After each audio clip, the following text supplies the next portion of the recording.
में बैठे हुए अभी हमें देख पा रहे हैं। तो एक बार दिखा देते हैं अपनी ड्रेस, उसके बाद करते हैं आज की क्लास का। ये ऊपर सिंपल सी शर्ट है, जैसे ही आपके कॉलर वगैरह होंगे तो आप ये बना पाओगे इजीली, ज्यादा मुश्किल नहीं है। सीधी सी एक बेल्ट लगाई हुई है और बैक में भी सेम ऐसे ही सिंपल शर्ट का ही लुक है। तो आप ये सारे के सारे बना सकते हो। नीचे हमने पहनी हुई है स्ट्रेट पैंट, तो ये भी आप जैसे ही पैंट की कटिंग करना सीखोगे तो पैंट भी बहुत इजीली बना पाओगे। ओके, तो चलिए स्टार्ट करते हैं आज की क्लास, जिसमें हम आपको सिखाएंगे इनर वाली सलवार की कटिंग बहुत ही इजी से मेथड में। और इसका मेथड तो सेम वही रहेगा क्योंकि 3 मीटर वाली सलवार आपने सीखी थी। आप इनर वाली सलवार को जितनी भी हमने सलवार की कटिंग सिखाई है सभी तरीके से कट कर सकते हो, लेकिन इसका जो मेन है पर्पस सिखाने का वो है कि स्टिचिंग हम पूरी की पूरी घूम करेंगे। यस, आगे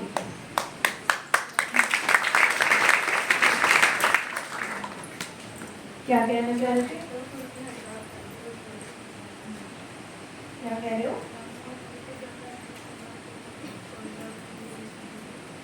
अभी है ना, देखो अभी आपके पास, चलिए आ गए हैं स्टूडेंट्स, एक बार बात कर लेते हैं। एक बार आप इनकी कुर्ती देख लीजिए, जैसे कि इन्होंने जो पहनी है। ये कह रहे हैं कि मेरी कुर्ती है ना अभी भी सेट नहीं हो रही, यहाँ से आर्म होल टाइट हो रहा है और यहाँ से शोल्डर भी छोटे छोटे नीचे आ रहे हैं, राइट? यही कह रहे हो ना? तो अभी आपका बेसिक स्टार्ट हुआ। जैसे कि पहली आपकी जो क्लास थी बोट नेक कुर्ती की, उसमें आपको हमने नहीं बताया था कि यहाँ का झोल कैसे खत्म हो रहा है, यहाँ पे डर डालने के बाद झोल खत्म हो रहा है, या फिर शोल्डर के किस तरीके लिए जाते हैं। उसके बाद हमने जो इनर वाली कुर्ती बताई आपको, उसमें भी कुछ टॉपिक रख लिया था ताकि एक साथ ना बताया जाए। उसके बाद जो नायरा हुई थी उसमें एक आध टॉपिक और कवर किए गए थे। हाँ, जैसे कि फॉर एग्जाम्पल हमने डर डाली थी इनर वाली कुर्ती में, और डाली थी या नहीं डाली थी? आइडिया दिया था उन्होंने, हाइड की। ओके, तो उसमें हमने एक तुक्के से बताया था कि यहाँ से 1 इंच ले लीजिए, और लेकिन नायरा कुर्ती में वो तरीका भी बता दिया कि क्या 1 इंच पे ही लेना होता है या फिर ज्यादा लेना होता है। तो ऐसे ही अभी तो आपकी कुछ ही क्लासेस गई है, तो 3 महीने बाकी हैं। छोटे छोटे डाउट सारे क्लियर होंगे। दूसरी बात, ये कह रहे हैं ना कि इनके आर्म होल अब भी टाइट है, तो आप अपने आर्म होल मापो ना। हाँ देखो, जैसे कि कट स्लीव जब आप पहनोगे तो लूज रहेगी, सीधी सी बात है, लेकिन स्लीव्स लगाओगे वो कैसे जाएंगे? आपके साथ भी वही होगी ये चीज कि कट स्लीव पहनते हो तो ऐसा लग रहा है शोल्डर नहीं जा रहे हैं, ठीक है? लेकिन जैसे ही कट स्लीव है, क्योंकि शोल्डर पे वजन ही नहीं है, वो उतरेगा कैसे? और जैसे ही इतनी लंबी स्लीव्स लगी, ऊपर से इन्होंने तो ये भी वजन दे रखा है बॉर्डर का भी, तो वो तो फिर नीचे की तरफ धकेलेगा ना। ऊपर से इनका आर्म होल टाइट है तो शोल्डर नीचे आएंगे ही आएंगे। तो आपके पास सोल्यूशन होना चाहिए उस चीज का कि एक तो देखो इनका आर्म होल टाइट है इसलिए नीचे आ रहा है, ऊपर से शोल्डर डाउन क्यों होते हैं? अगर हम इनका यहाँ से थोड़ा जैसे कि दबा देगा तो टाइट है, इनका इतना नहीं है, इनका आर्म होल टाइट है। लेकिन आप आर्म होल को मापो, यहाँ पे हाथ रखिए ऊपर, आप अपना आर्म होल कितना लेते हो? 16.5। ओके, एक बार हाथ नीचे कीजिए, आपका आर्म होल 17 के करीब, 16.5 टाइट होगा, बस इतना ही फर्क है, बाकी ये चल जाएगा, इतना कोई खास फर्क नहीं आता है, इसका ऊपर नीचे हो जाता है। आप माप के देखिए इसको निकाल के, जब आप निकालोगे कि आपका ये आर्म होल क्या कितना हो गया, 6.8 इंच का है।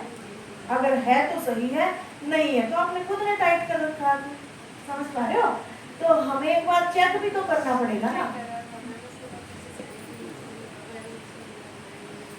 हाँ,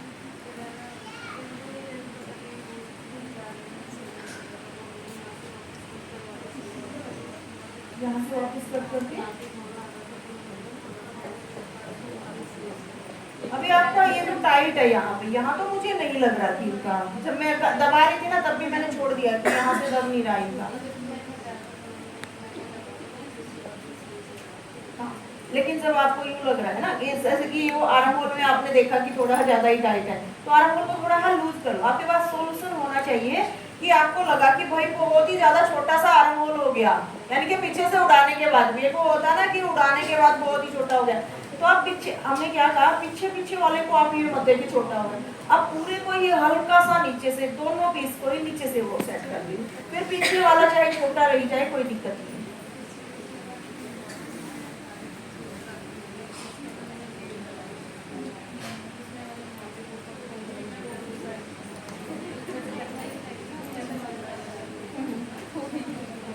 नहीं, जो ज्वाइंट अलग से, जो कफ लगाने थे वो वाले पहुंच गए थे, कफ वाले में तो दिक्कत नहीं आई, कली वाले में।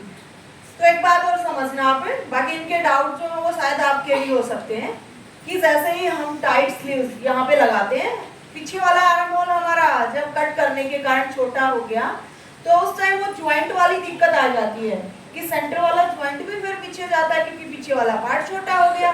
तो आपने क्या करना है, जब हम उसको ऐसे करके देख रहे हैं ना, देखो मैंने बताया था कि आर्म होल को ऐसे थोड़ा खींचिए, उसको माप के देख रहे हैं और बाजू को भी साथ के साथ माप के देख रहे हैं, तो उस टाइम पे आपने इस शोल्डर के ज्वाइंट को पकड़ना है, शोल्डर के ज्वाइंट को पकड़ना है जब आप उसको माप के देख रहे हो, ना कि उसके हाफ को।